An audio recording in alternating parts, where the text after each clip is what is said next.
I was arguing with my wife when she turned to me and said, "You're not listening to me." At least that's what I think she said. Has that ever happened to you? Have you ever heard that or said that? I'm going to describe the 3 phases that I went through when learning how to listen. And those are, the first one is unconscious incompetence. The second is conscious incompetence. And the final one is unconscious competence. Okay, so first, unconscious incompetence. That was when I thought I knew how to listen, but I really didn't. And that was evidenced by the reactions that I was getting. Now, I was very good at repeating back the words that I heard, but mentally I was just kind of tapping my foot, waiting for them to stop so that I could have my say, which was usually contradicting what they would. So as the other person was speaking, I was thinking, oh, they're wrong about this, and I can get them with that, and they're wrong about this, and I can get them with that. And I heard every word and could repeat it back if asked to do so. But that was not really what listening was about. Now, I tried to be very practical about these matters. So at some point I realized that even though I thought I was doing just fine, I really wasn't.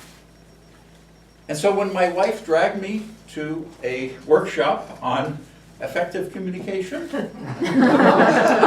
I would go along, and maybe part of me was thinking, well, maybe she could learn a thing or two.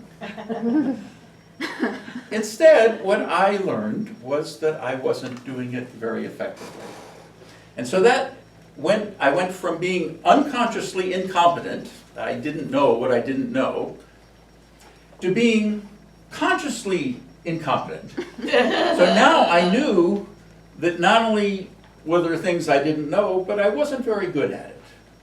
And at this workshop, I learned a very effective way of listening called tracking, and you may have heard me speak of this before. But like all skills, and listening is a skill, it takes some practice, and at first it's very uncomfortable, especially if it's something different than what I had been doing for all of my life up to that point, which was years. I learned to try to not be thinking about what my response was, but what about the other person was saying. And focus on that. And then reflect back what I felt that they were saying. Now that didn't work out as well as I was hoping, but at least I realized that I wasn't doing it very effectively. In fact, at one point I remember my wife yelled at me, she said, "You call that tracking? Or do you call that listening?" And so what I learned was that the words themselves are not really germane to what the message is. And through constant practice, because I tend to be obsessive about this, I worked at getting better at this, and I finally got to the point where I could be unconsciously competent, consciously incompetent. See, what I strive for is to be unconsciously competent, which means that it just becomes a part of my fabric. But I'm not there yet. Where I am right now is to be consciously incompetent,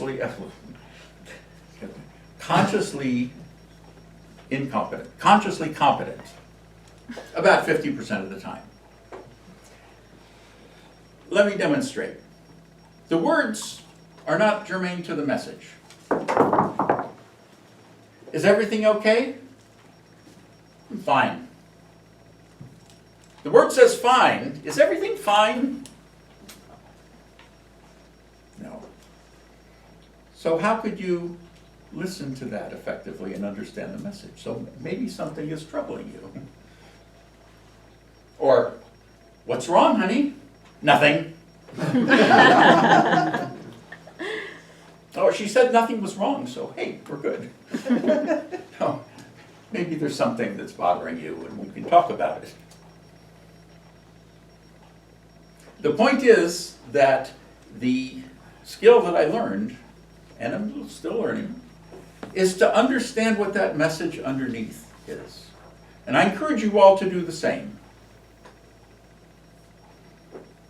The 3 phases that I went through, being unconsciously incompetent, not knowing what I didn't know, to being consciously incompetent, knowing that I didn't know, to now being consciously competent, acquiring some skill and being aware of it.